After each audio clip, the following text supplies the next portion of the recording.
Paz seja com todos. Você está feliz com Jesus? De verdade? A gente vai ministrar a palavra de Deus agora. Então gostaria que você já pegasse a Escritura Sagrada. Pega a sua Bíblia, por favor, e abra comigo no Evangelho de João. Evangelho de João, capítulo de número 2. Hoje nós estamos iniciando a conferência profética da família com o tema Jesus dentro da minha casa. Fala assim comigo: Jesus dentro da minha casa. Quantos querem ter Jesus dentro da sua casa? Às vezes as pessoas, só porque elas estão na igreja, elas acham que Jesus está dentro da casa delas. E muitas vezes isso não é verdade. O fato de você estar na casa de Deus não significa que Deus está na sua casa. E é isso que muitas pessoas não entendem, por isso que elas vivem em conflitos, em angústias, em aflições. É por isso que elas vivem em contendas, é por isso que elas vivem em desavenças, em discussões, em brigas, em confusões. Mas quando Jesus entra verdadeiramente dentro da nossa casa, todas estas coisas são dissipadas. Amém? Eu falava aqui durante a semana que não é só quando Jesus entra numa casa que algo acontece, que algo extraordinário acontece. Todo lugar onde Jesus entrou, algo extraordinário aconteceu. Uma vez Jesus estava na sinagoga, pregando, e de repente uma mulher entrou naquele lugar onde Jesus estava. E a mulher andava assim, ó. Você já ouviu falar dessa passagem? Como é que é conhecida essa passagem? A mulher encurvada. Quantos anos aquela mulher sofreu assim? Poxa, vocês conhecem, hein? Quanto tempo? 18 anos. Ela ficou 18 anos assim. No dia que ela entrou no lugar onde Jesus estava, algo extraordinário aconteceu. Não é?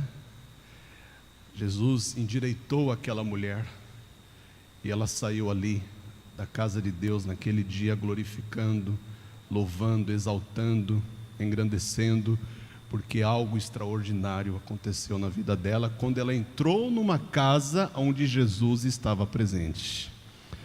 Então, em todos os lugares que Jesus entrou, algo extraordinário aconteceu.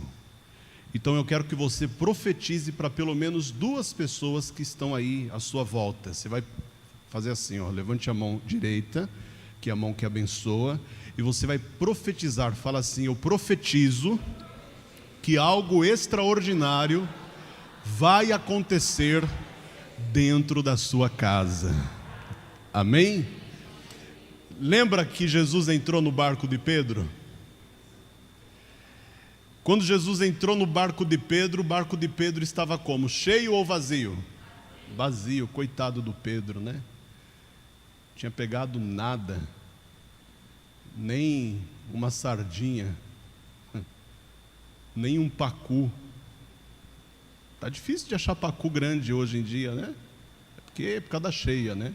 Os pacus estão todos espalhados aí no rio. Tinha pegado nada, coitado. Estava frustrado, estava chateado, estava aborrecido. Imagina o Pedro aborrecido, gente. Aí Jesus chegou ali, entrou no barco dele. Ele ficou olhando assim. Aí ele lembrou que no dia anterior Jesus tinha curado a sogra dele. E ao contrário do que muitos pastores dizem, a sogra de Pedro era como uma mãe para ele. Viu? Eu sei que a gente faz piada com sogra aí, mas a sogra de Pedro era uma mulher preciosa. Era uma mulher de Deus. Era uma mulher de oração. Mas ela estava passando por um momento difícil. E quando Jesus, inclusive nós vamos falar sobre isso na nossa conferência, quando Jesus entrou na casa de Pedro, na casa da sogra de Pedro, houve cura divina naquela casa. algo extraordinário, não é? Então naquele dia, um dia após Jesus ter curado a sogra do Pedro, Pedro estava lá tentando pescar e fracassando. Aí Jesus entrou no barco dele. Jesus pregou a palavra. Após a pregação terminar, ele despede a multidão. Eles puxam o barco de volta para a areia. Jesus salta do barco, vai na direção do Pedro e diz: faze-te ao mar alto para pescar e lançai as redes. Pedro a princípio diz: mas mestre, havendo trabalhado toda a noite, nada apanhamos. Mas porque mandas, lançarei a rede. Aí foi. E a história você sabe. Eram tantos peixes, que quando ele puxou a rede para dentro do barco, o barco começou a afundar. Aí ele pediu socorro para João e Tiago, que estavam no outro barco. E eles vieram e encheram 2 barcos.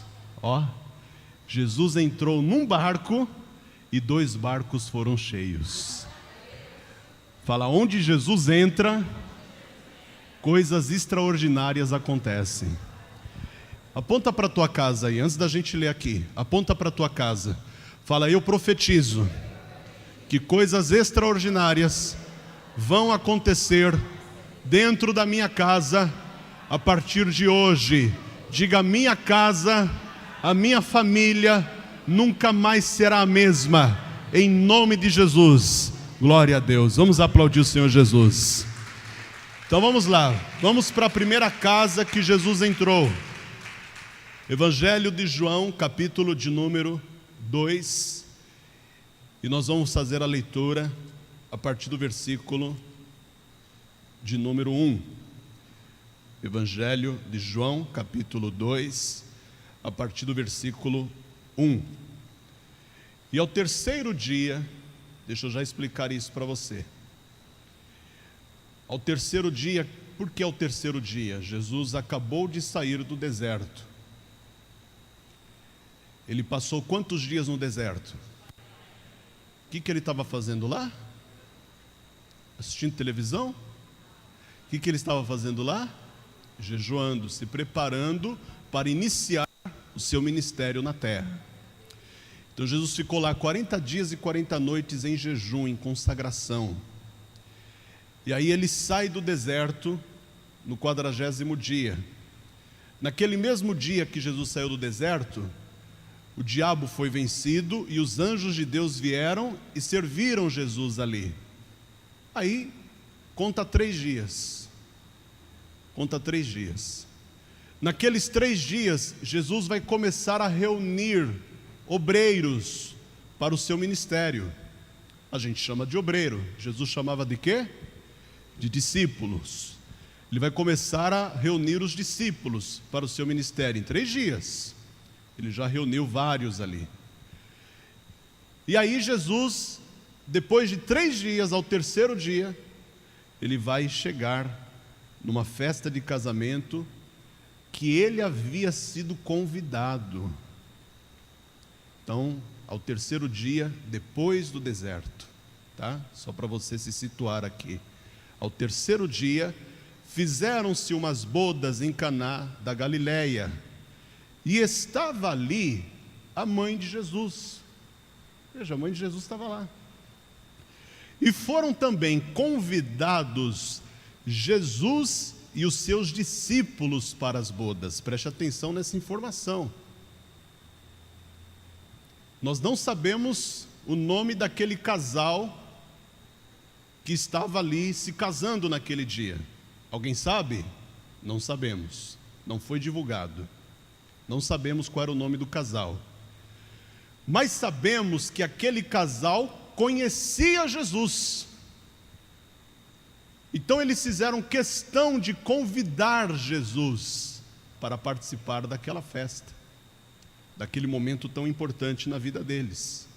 Eles convidaram Jesus, não quiseram deixar Jesus de fora. Mas só Jesus foi convidado? Só Jesus e os seus discípulos? Não, tinha muitos convidados lá. Mas você vê que quando João escreveu, ele fez questão de frisar que Jesus recebeu o convite. Jesus recebeu o convite. Não fala dos outros, fala de Jesus.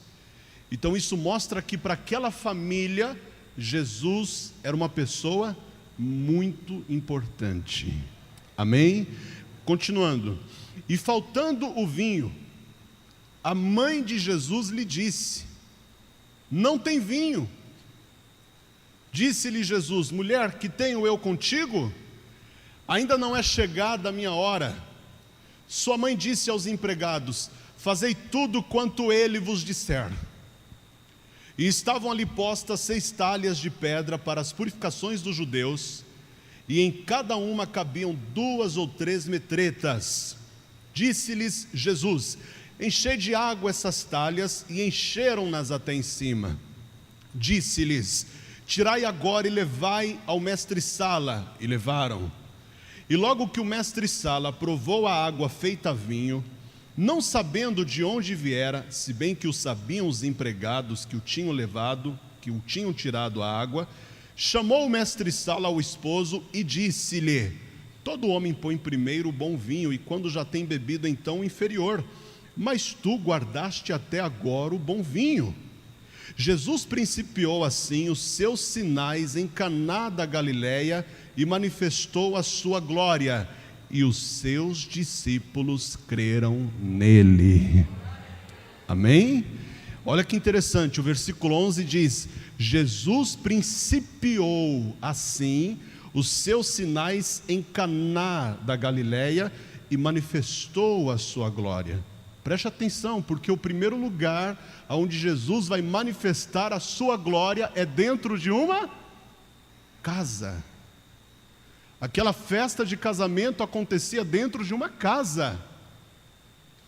As talhas eram colocadas na frente das casas para que os convidados que chegassem pudessem lavar as mãos. Preste atenção, o primeiro lugar onde Jesus vai manifestar a sua glória é dentro de uma casa. Profetiza isso aí agora, profetiza. Para onde você mora? Para onde você mora? Aponta a sua mão na direção que você mora e profetiza: Jesus vai manifestar a sua glória dentro da minha casa. Amém? Pastor, o que o senhor está querendo dizer? Isso mesmo que você acabou de entender. A sua casa vai ser um ambiente de manifestação da glória de Deus a partir de hoje. Você crê? De verdade? Então eu vou ler de novo só o versículo de número 11 e você repete em seguida. Vamos lá.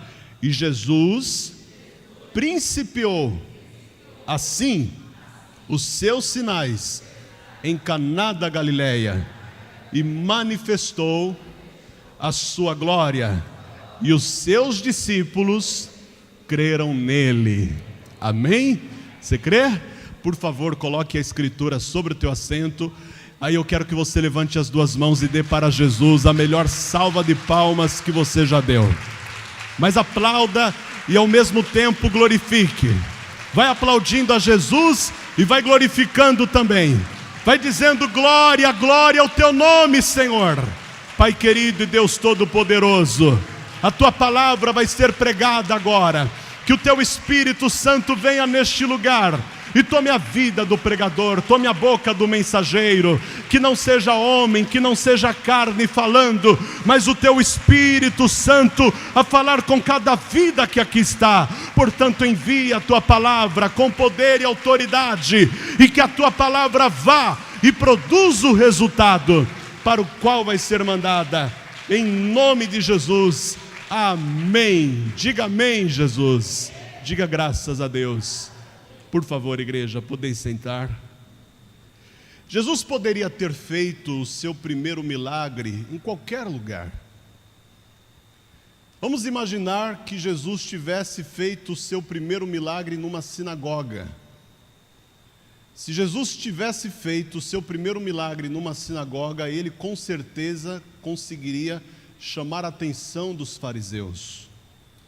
Ele conseguiria chamar a atenção dos sacerdotes, ele conseguiria chamar a atenção dos anciãos, ele conseguiria chamar a atenção do conselho religioso da sua época. O conselho religioso da época de Jesus, ele era formado por homens que, na maioria das vezes, não viviam na prática aquilo que eles ensinavam. Então, como é que Jesus chamava estes religiosos? Hipócritas, não é? Jesus chamava eles de hipócritas. O que é uma pessoa hipócrita? É uma pessoa que não faz aquilo que ela diz para os outros fazerem. É uma pessoa que vive uma vida falsa, que não vive uma vida autêntica. E Jesus chamava os fariseus de hipócritas. Se Jesus tivesse feito o seu primeiro milagre dentro de uma sinagoga, ele teria conseguido a atenção dos fariseus. Os fariseus certamente passariam a olhar para Jesus de uma outra maneira. Só que o objetivo de Jesus não era chamar a atenção dos fariseus, até porque ele não precisava provar absolutamente nada para os fariseus. Aliás, Deus não precisa provar nada para ninguém. Ele é Deus. Ele existe muito antes de qualquer ser humano existir. A gente sabe que Deus, ele é Deus mesmo sem o ser humano existir. Ele sempre foi Deus, ele é Deus desde o princípio e ele será Deus eternamente, não é? Então Jesus poderia ter feito isso, mas ele não fez. Jesus não escolheu impressionar os fariseus da sua época. Jesus poderia, por exemplo, ter feito como seu primeiro milagre a ressuscitação de um defunto. Ele vai fazer isso? Vai, mas não como primeiro milagre. O primeiro milagre de Jesus não vai ser ressuscitar um defunto no meio de uma multidão. Ele poderia fazer isso para provar logo no início do seu ministério que ele veio ao mundo para mostrar ao mundo que ele é a ressurreição e a vida. Mas ele não vai fazer isso no começo. Ele não vai fazer isso no princípio. Jesus não vai escolher este tipo de milagre para manifestar no princípio do seu ministério. Porém, o primeiro milagre que Jesus vai realizar vai acontecer dentro de uma casa. A intenção de Jesus ao começar dentro de uma casa era justamente despertar o nosso entendimento para que nós pudéssemos compreender que a nossa casa é um ambiente que precisa de milagres. Diga comigo, a minha casa é um ambiente que precisa de milagres. E a partir de hoje, a sua casa será um ambiente de milagres. Ele começa numa casa. Ele começa num lugar onde tem pai, onde tem mãe, onde tem filhos, onde tem irmãos, onde tem família. O primeiro milagre que Jesus vai fazer está relacionado à família. Veja como a família é algo precioso para Deus. Veja como Deus enxerga a família, talvez de uma forma até muito diferente da forma que nós a enxergamos. Porque Jesus vai transformar a casa daquela família num ambiente de milagres. E qual é o primeiro ponto para que a sua casa se transforme num ambiente de milagres e de provisão? Qual é o primeiro ponto? Eu quero que você anote, eu vou colocar aqui para ficar fácil você anotar aí.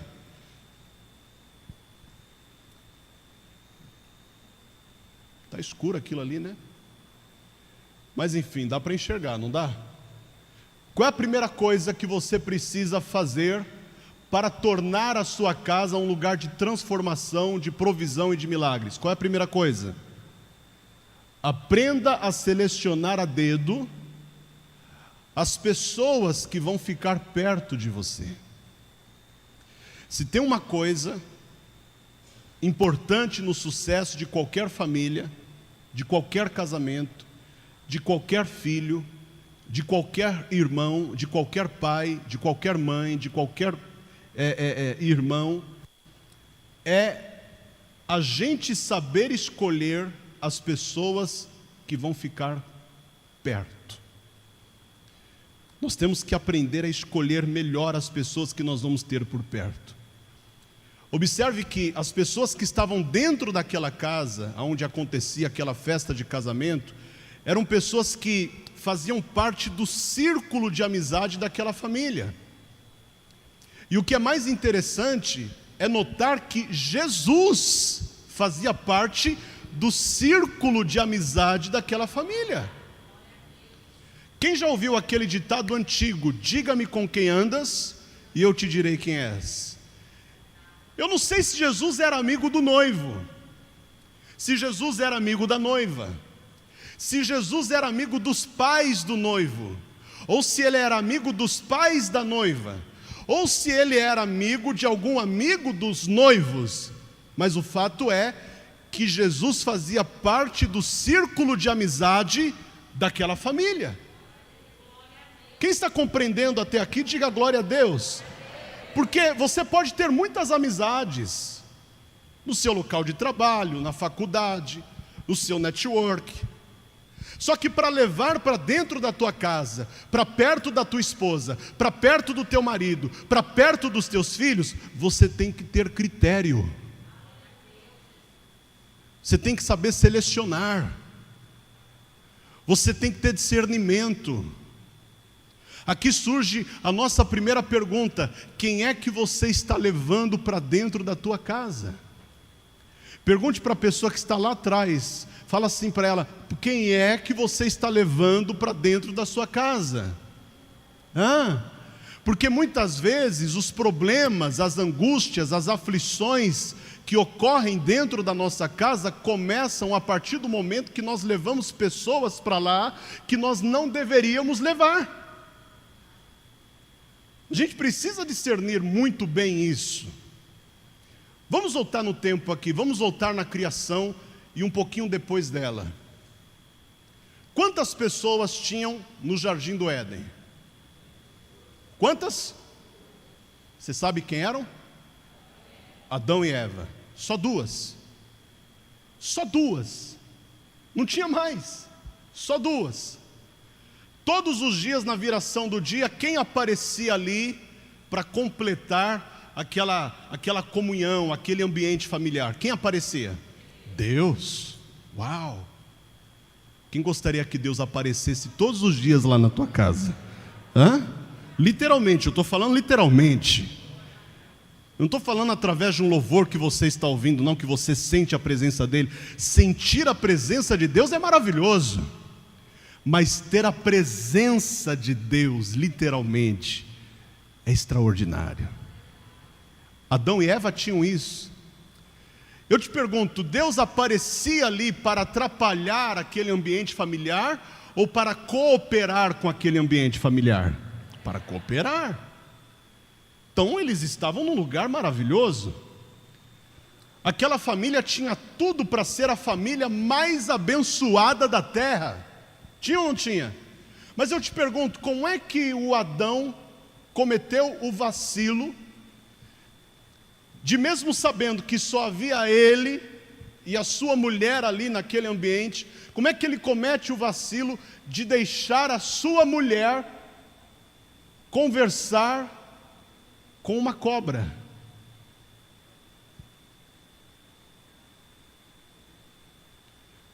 Pergunta para a pessoa que está do teu lado: você já ouviu uma cobra falar?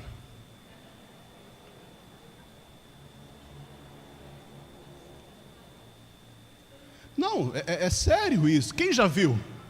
Você já viu uma cobra falar? Porque, pelo que eu entendo, e eu acho que todo mundo aqui entende a mesma coisa que eu entendi, a cobra chega para a mulher e diz para ela assim: mas o fruto é bom. É ou não é?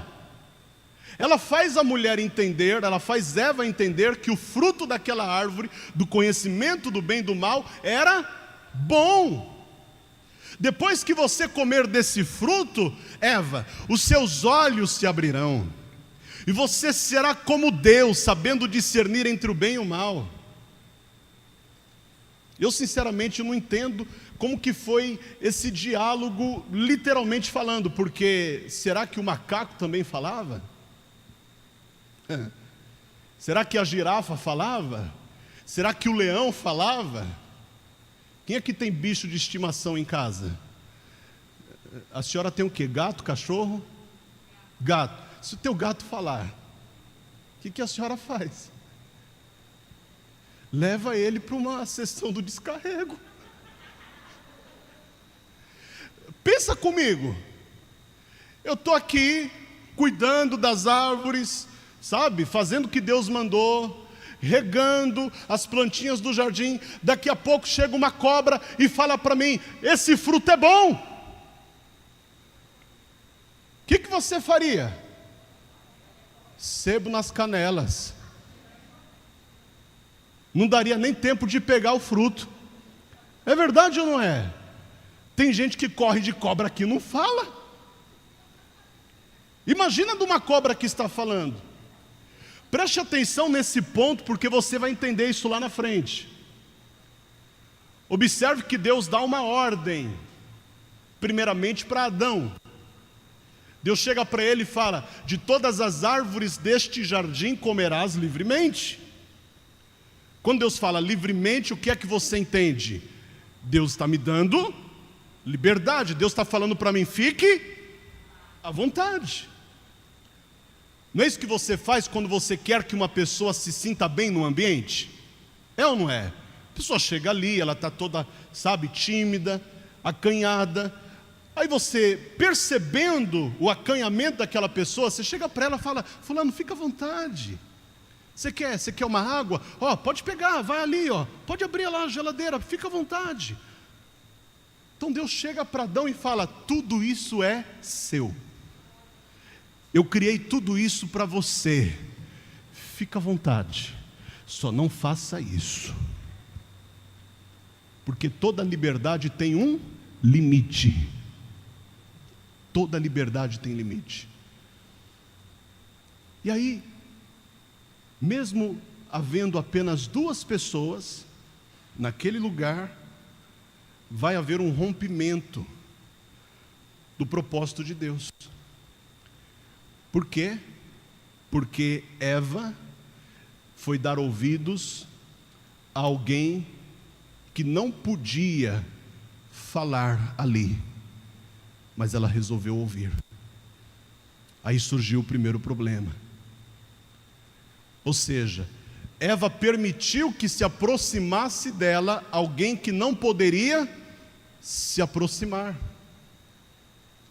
Ontem nós estávamos conversando aqui na igreja e o Malafaia e mais outra pessoa, não sei quem foi a outra pessoa que falou isso: poxa, fulano cria uma jiboia.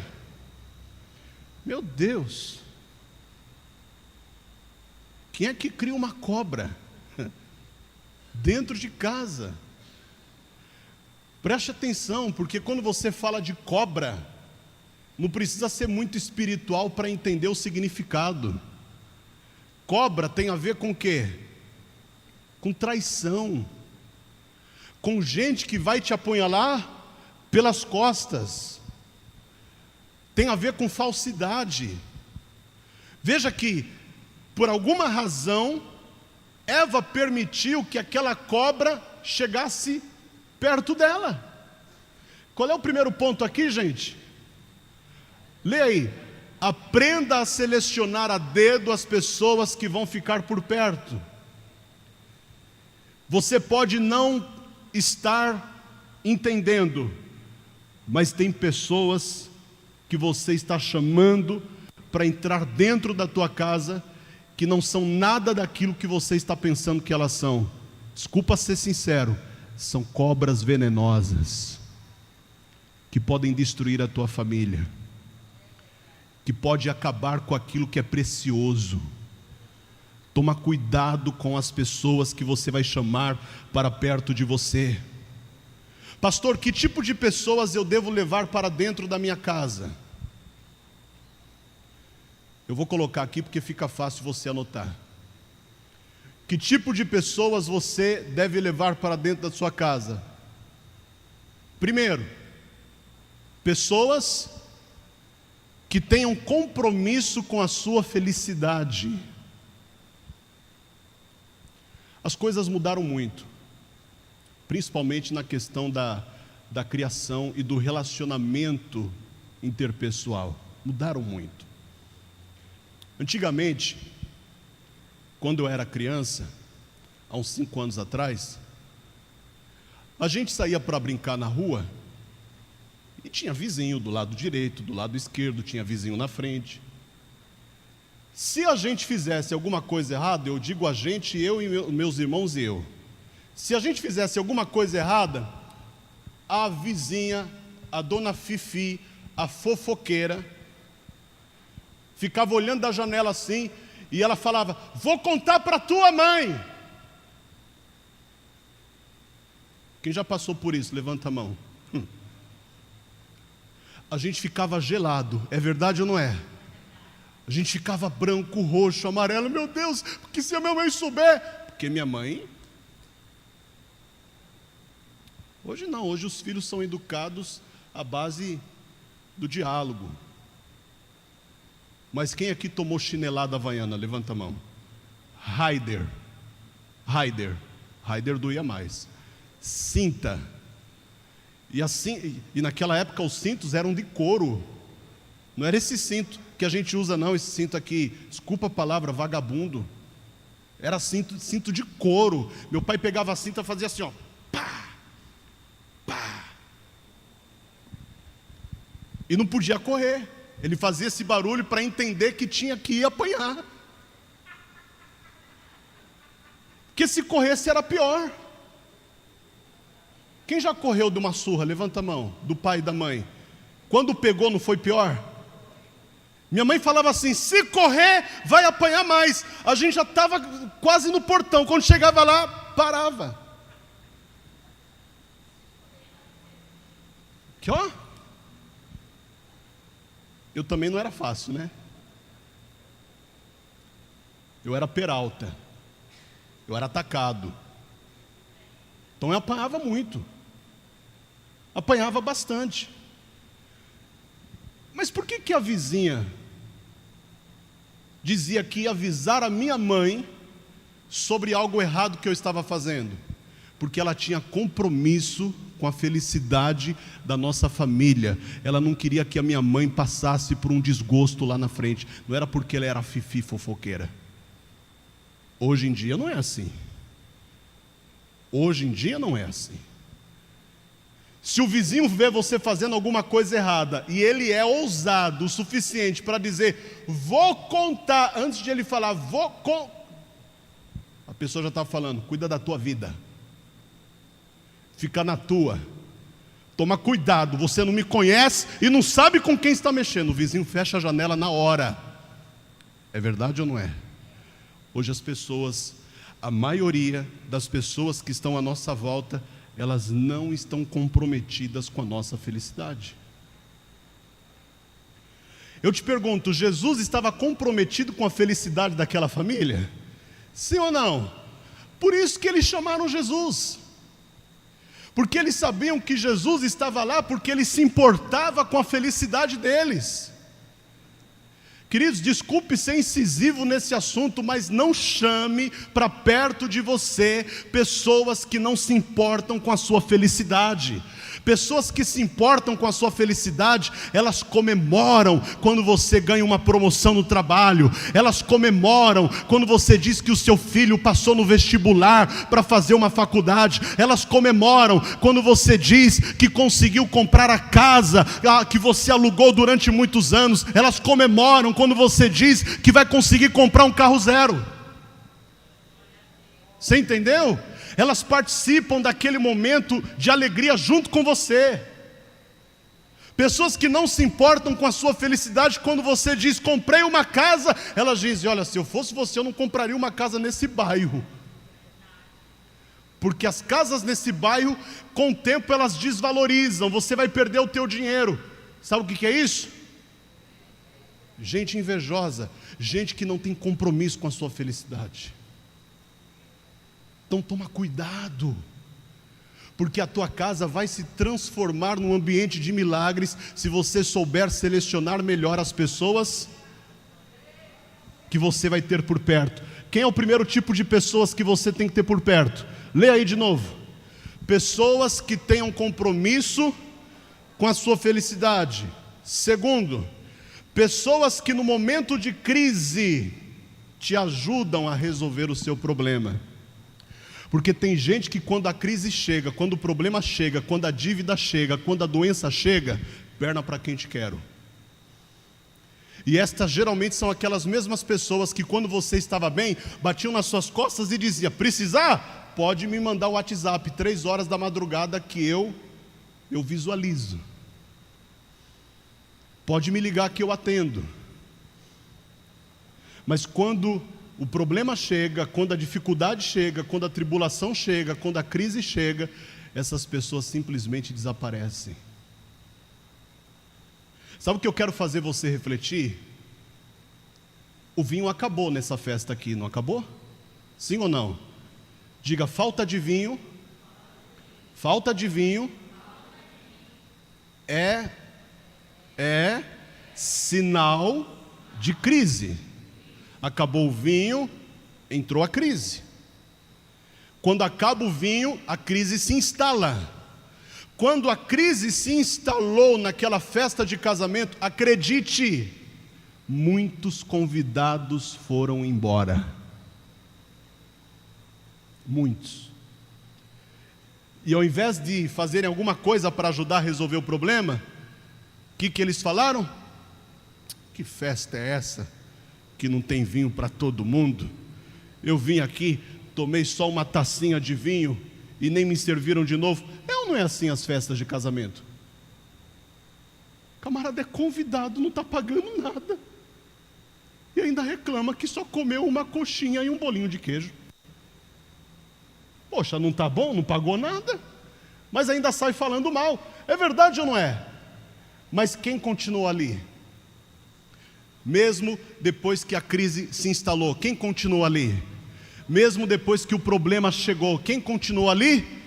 Jesus e as pessoas que no momento da crise estavam dispostas a ajudar aquela família a resolver o problema. Quem foi que apontou o problema? A mãe de Jesus. Diz que quando Jesus chegou, a mãe dele já estava lá. É só você ler o versículo 1 de novo. Vamos ler de novo aqui para a gente se situar. Versículo de número 1: E ao terceiro dia fizeram-se umas bodas em Caná da Galileia, e estava ali a mãe de Jesus. Aqui surge uma outra pergunta: quem está na sua casa? Pergunta para quem está perto de você, fala: quem está na sua casa? Pergunta, por favor, quem está na sua casa? Hã? A mãe de Jesus estava ali. Sabe o que todos os teólogos e eruditos acreditam que a mãe de Jesus estava fazendo ali? Ela estava servindo. Ela estava ajudando na organização da festa, porque muito provavelmente ela era uma pessoa que conhecia muito bem aquela família. Então ela estava ali ajudando, ela estava ali cooperando. Tanto que quando o vinho acabou, quem percebeu? Ninguém veio falar para ela percebeu. Opa, a quantidade de vinho que tem aqui não é o suficiente para o período que vai durar a festa. Você sabe que as festas de casamento dos judeus, elas duravam de 7 dias a 7 semanas. Absurdo. Para mim, uma festa que dura um dia inteiro já é uma coisa muito cansativa. É verdade ou não é? Mas por que duravam de 7 dias a 7 semanas? Porque haviam muitos convidados que não podiam estar lá no primeiro dia. O povo judeu, eles são muito festeiros, eles gostam muito de festa, eles gostam muito de dança. E é incrível que, quando acaba o vinho, a pessoa que estava ali comprometida em ajudar a resolver o problema, já foi logo para quem podia resolver o problema e apontou o que estava acontecendo para que não ocorresse algo ainda pior. Diga comigo: eu preciso de gente assim perto de mim. Gente que se antecipa. Nós temos que aprender a nos antecipar. Nós temos que aprender a trazer para perto de nós pessoas antes mesmo de os problemas chegarem. Nós temos que aprender a trazer Jesus para dentro da nossa casa antes que os problemas se manifestem. E a mãe de Jesus estava ali, fazendo esse papel, sabe, cuidando de tudo, preocupada com o bem-estar daquela família que estava apenas começando. Aquela era a sua festa de casamento, ainda não chegou na lua de mel. Quem está compreendendo, diga amém. Quem aqui quando casou ficou cheio de dívida? Levanta a mão.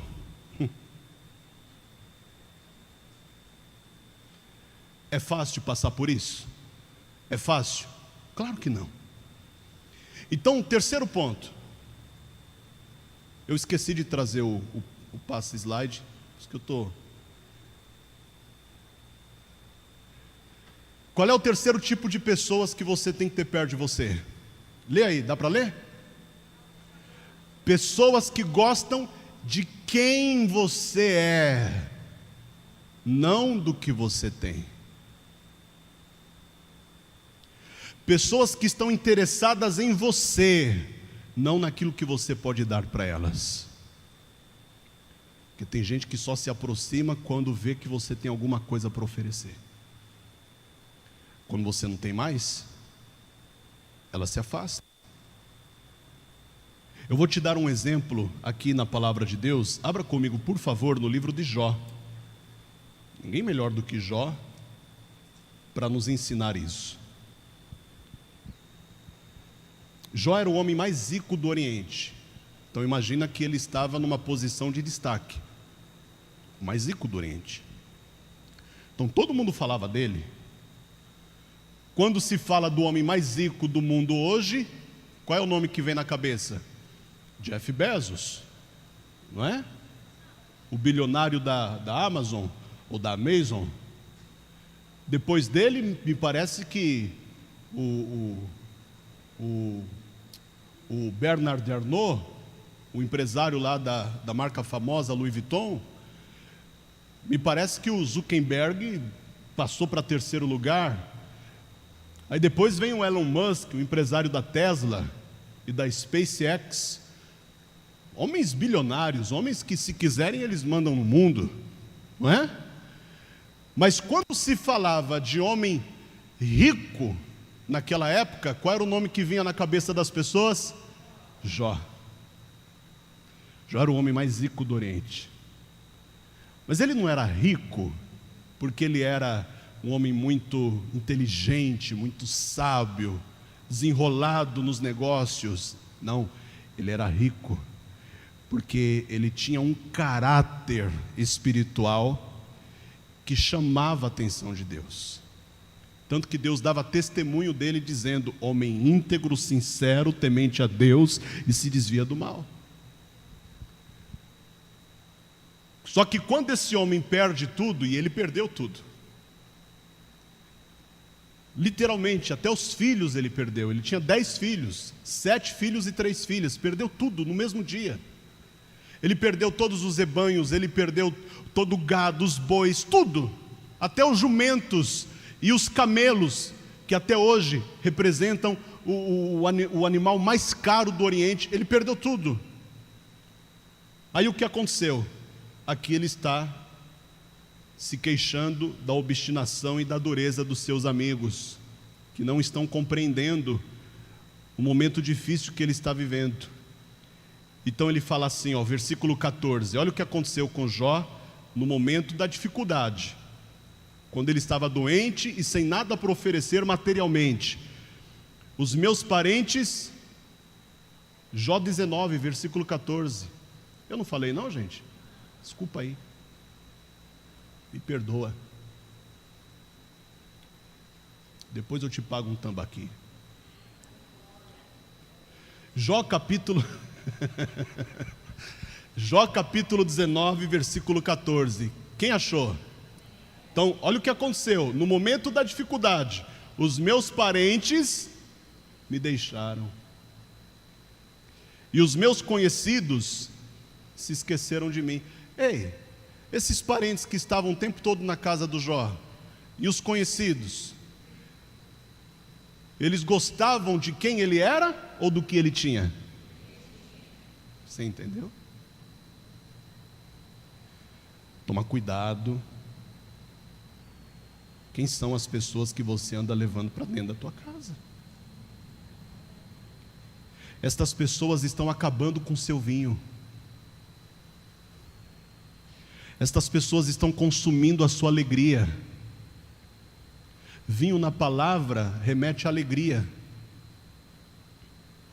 Essas pessoas estão consumindo aquilo que é precioso para você. Olha o que diz o versículo 15, ele continua: os meus domésticos e as minhas servas me reputaram como um estranho. Vim a ser um estrangeiro aos seus olhos. Chamei a meu criado e ele me não respondeu. Cheguei a suplicar com a minha boca, o meu bafo se fez estranho à minha mulher e a minha súplica aos filhos do meu corpo. Até os rapazes me desprezam e levantando-me eu falam contra mim. Todos os homens do meu secreto conselho me abominam e até aqueles que eu amava se tornaram contra mim. Essas pessoas não estavam interessadas em quem ele era.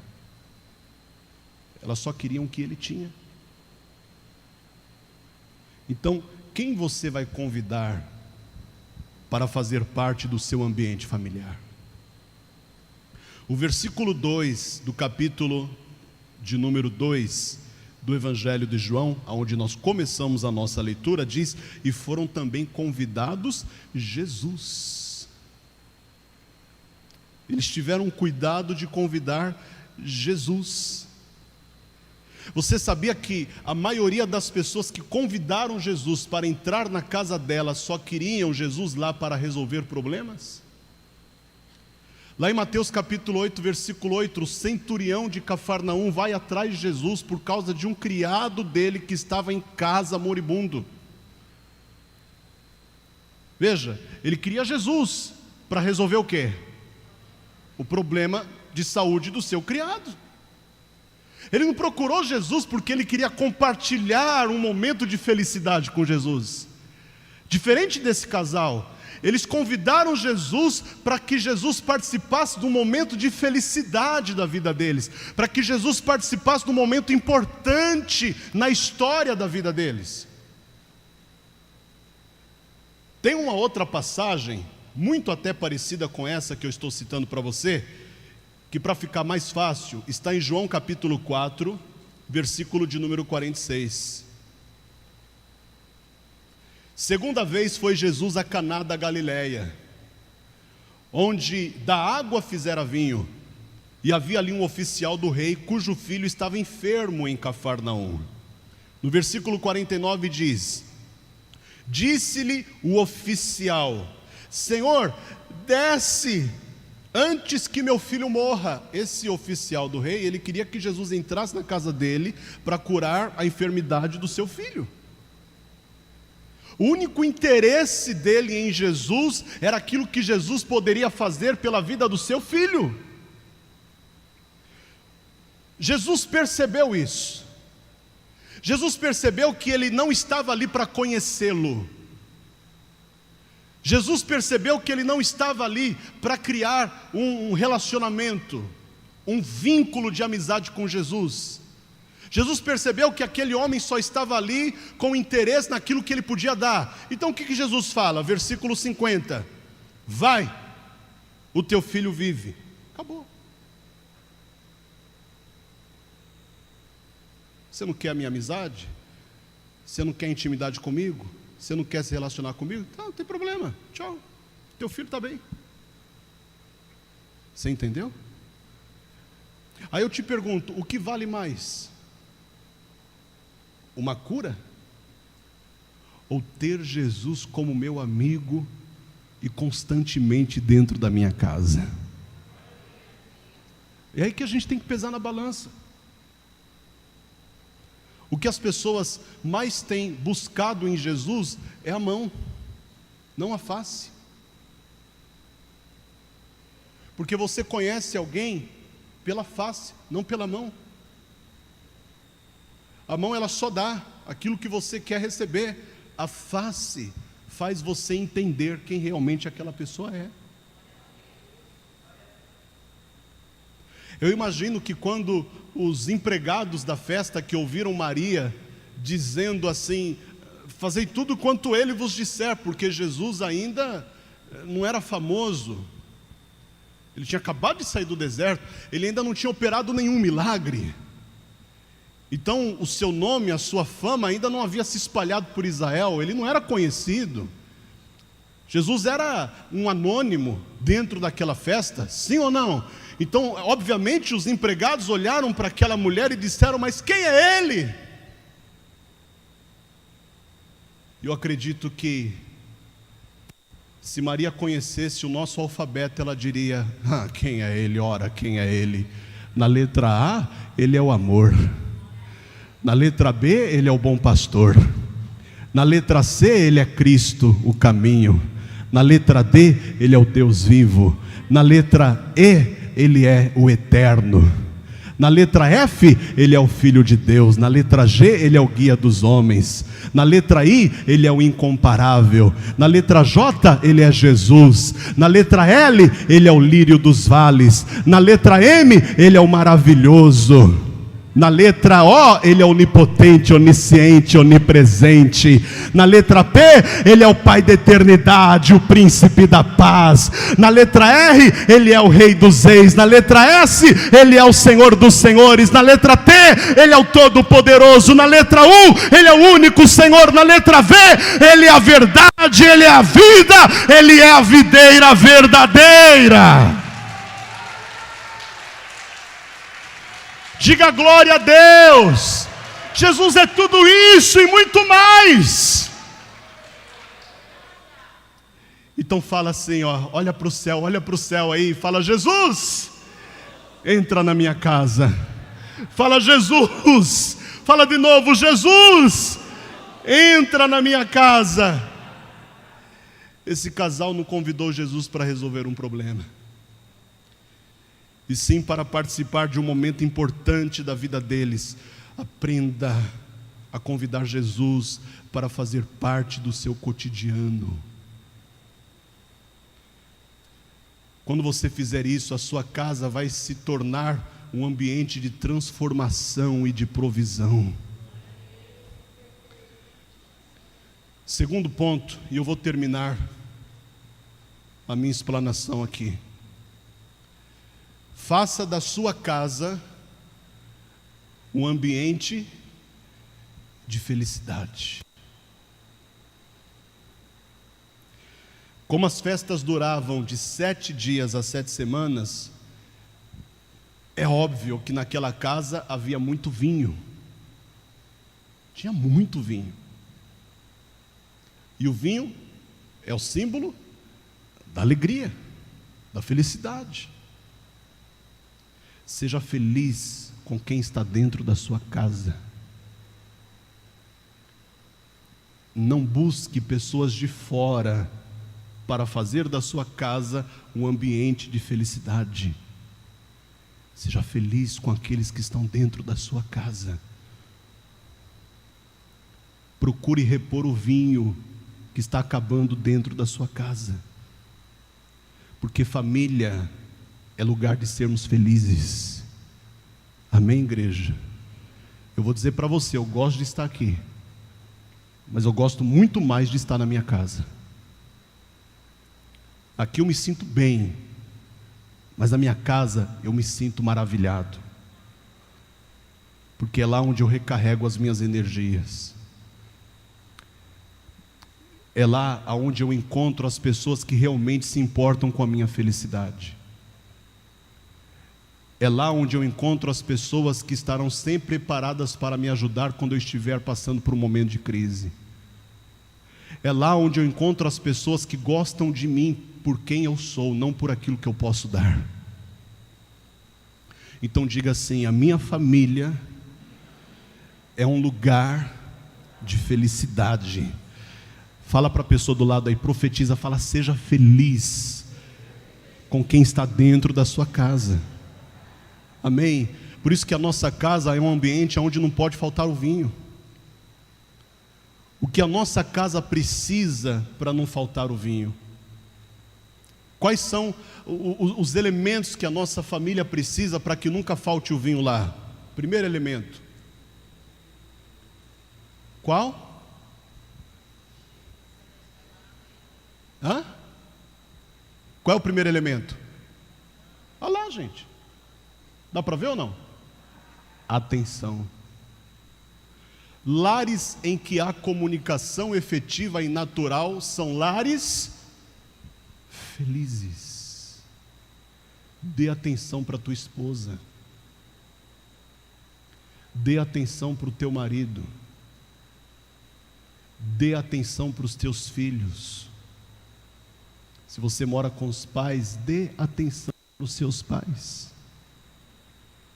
Quanto tempo do seu dia você se dedica para dar atenção aos seus filhos, à sua esposa, ao seu marido? Hoje em dia, por causa disso aqui, que é uma bênção, eu não vou falar que é uma porcaria, uma maldição, não, é uma bênção. Tem muitas pessoas que ganham a vida utilizando isso aqui.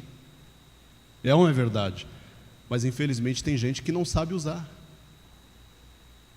ou extrapola o tempo de uso. Quantas vezes você vê imagens de uma família sentada no sofá, a mãe no celular, o pai no celular, os 3 filhos no celular e a televisão ligada e ninguém olhando para a televisão? O que é que falta nessa casa, gente? Atenção. Me perdoe falar isso para você. Se você não der atenção para a tua esposa, vai aparecer alguém que dá. Se você não der atenção para o seu marido, vai aparecer alguém que dá. Se você não der atenção para os seus filhos, vai aparecer os grupos do Free Fire e eles vão dar. Quem está compreendendo isso? Diga glória a Deus. Nós não podemos deixar faltar atenção dentro da nossa casa. Minha gente, por que você acha que Maria foi avisar para Jesus que o vinho tinha acabado? Porque ela estava dando atenção para aquela família. Ela estava observando o que estava acontecendo ali. Ela estava ligada nas coisas que estavam ocorrendo dentro daquela casa. Porque só nota que o vinho acabou quem tem compromisso com a família.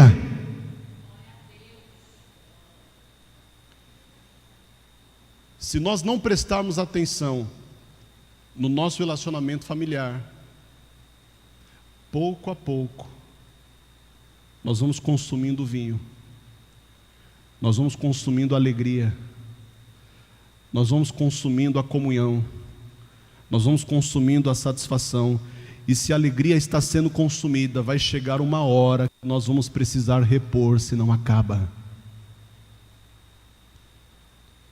Eu preciso começar a repor aquilo que está acabando. Então, quando a mãe de Jesus percebeu que o vinho tinha acabado, ela já foi logo tomar uma providência. A gente precisa repor, porque daqui a pouco mais pessoas vão começar a falar. E a honra dessa família vai ficar manchada. Nós não podemos permitir que a felicidade desse casal que está começando uma vida hoje seja comprometida. Você está entendendo? Nós precisamos de atenção dentro da nossa casa. O segundo elemento, e eu vou acabar aqui. O segundo elemento, qual é o segundo? Compromisso. Maria era alguém que tinha compromisso com aquela família. Nós temos que ter perto de nós, da nossa família, da nossa igreja, da nossa esposa, do nosso marido, dos nossos filhos, pessoas que têm compromisso. Tem muita gente, eu vou te dar um exemplo chulo. Tem muita gente que chega na igreja, vê um papel jogado no chão, passa por cima e ainda sai falando: essa igreja é suja, ninguém limpa. Pessoas assim não têm compromisso. Custava ela agachar, pegar o papel, procurar a lixeira mais próxima e colocar lá? Pessoas que têm compromisso te ajudam a limpar a casa. Não ficam te criticando porque estão vendo que a sua casa está suja. Eu termino dizendo para você o seguinte: quem tem compromisso faz. Quem não tem compromisso só reclama do que os outros não estão fazendo. Fique de pé no seu lugar, por favor, e vamos aplaudir a palavra do Senhor. Aplauda a palavra de Deus. Jesus vai transformar a água em vinho, e a felicidade daquela família vai ser restituída. A restituição veio através de uma provisão. Jesus vai transformar aquele ambiente num ambiente de transformação e de provisão. Está faltando amor, Ele vai prover o amor. Está faltando o respeito, Ele vai prover o respeito. Está faltando a união, Ele vai prover a união. Está faltando a alegria, Ele vai prover a alegria. Está faltando diálogo, até isso Ele vai prover. Está faltando unção, Ele vai prover unção. Está faltando sabedoria, Ele vai prover a sabedoria. Está faltando entendimento, compreensão, Ele vai prover entendimento e compreensão. A sua casa vai ser um ambiente de coisas extraordinárias. Amém para isso? Quem crê nisso, diga amém. Então aponte as duas mãos na direção da sua casa, porque agora nós vamos fazer oração profética. Vamos fazer oração profética para Jesus entrar na sua casa. Vamos fazer a oração profética para Jesus entrar na sua casa. Orem comigo assim: meu Deus e meu Pai, eu estou aqui neste momento diante da tua presença, e eu quero te agradecer por este privilégio que o Senhor me deu, de eu poder estar aqui na casa do Senhor. Este é o primeiro ambiente onde eu posso sentir a tua presença, o teu Espírito, a tua graça sendo derramada sobre mim. Este é um ambiente onde Jesus disse: aonde houverem dois ou mais reunidos em meu nome, ali estarei eu no meio deles. E eu acredito de todo o meu coração que o Senhor está no nosso meio. E é por isso, meu Deus, que eu peço que Jesus entre agora dentro da minha casa e tire de lá tudo aquilo que tem me causado tristeza, que tem me causado dor, que tem me causado insatisfação, tudo aquilo que tem me oprimido, que tem me deprimido, tudo aquilo que tem tirado a minha paz, tudo aquilo que tem roubado a minha alegria. Diga: meu Deus, se o vinho dentro da minha casa está acabando, eu te peço, por favor, comece a repor o vinho. Manda mais vinho, Senhor. Manda mais alegria, manda mais satisfação, mais compreensão, mais comunhão, mais cumplicidade, porque eu profetizo que Jesus Cristo entra agora na minha casa e transforma a minha casa num ambiente de milagres e de coisas extraordinárias. Em nome de Jesus, assim seja feito. Amém. E graças a Deus. Continua com a sua mão apontada. Continua com a sua mão apontada. Agora eu quero que você faça a sua oração pessoal. Fale com Deus aí a respeito da sua casa, da maneira que você quiser. Quais são as coisas que mais estão faltando na sua casa hoje, neste momento? Porque o vinho não é só alegria, o vinho é tudo aquilo que existe de bom dentro da nossa casa e que muitas vezes acaba, porque vai sendo consumido, o tempo vai passando e as coisas boas vão sendo utilizadas, e conforme você vai utilizando as coisas boas, elas vão sendo gastas, e conforme elas vão sendo gastas, elas vão acabando. Mas o Senhor vai trazer restituição para aquilo que acabou. O Senhor está trazendo reposição para aquilo que acabou. Comece a profetizar aí. A sua casa está se transformando nesta manhã num ambiente de milagres. O teu marido nunca mais vai ser o mesmo. A tua esposa nunca mais vai ser a mesma. Os teus filhos nunca mais serão os mesmos. Os teus pais nunca mais serão os mesmos. Todos aqueles que estão dentro da sua casa nunca mais serão os mesmos. O Senhor transforma a tua casa nesta manhã num ambiente de milagres. Orixalamassuri cantalamas. Meu Deus, nós mandamos embora toda inveja, mandamos embora todo o trabalho de feitiçaria, de macumbaria, de feitiçaria, de magia negra, todo o trabalho que foi recebido no terreiro, na Mata Virgem, no cemitério, na cascata, na ponta da praia, no canto da casa. Mandamos embora agora todo o trabalho que foi feito para destruir esta família, para destruir este casamento, para destruir a vida deste marido, desta esposa, destes filhos. E nós declaramos: filhos rebeldes nunca mais, marido que trai a esposa nunca mais, esposa que trai o marido nunca mais, porque nós mandamos toda maldição embora, toda praga que foi lançada embora, toda palavra contrária que foi lançada, nós mandamos embora. E nós atraímos para dentro da nossa casa o convidado especial, o convidado mais importante, o convidado mais sublime, o convidado mais poderoso, que é o nosso Senhor e Salvador Jesus Cristo. Orixalamassuri cantalamas.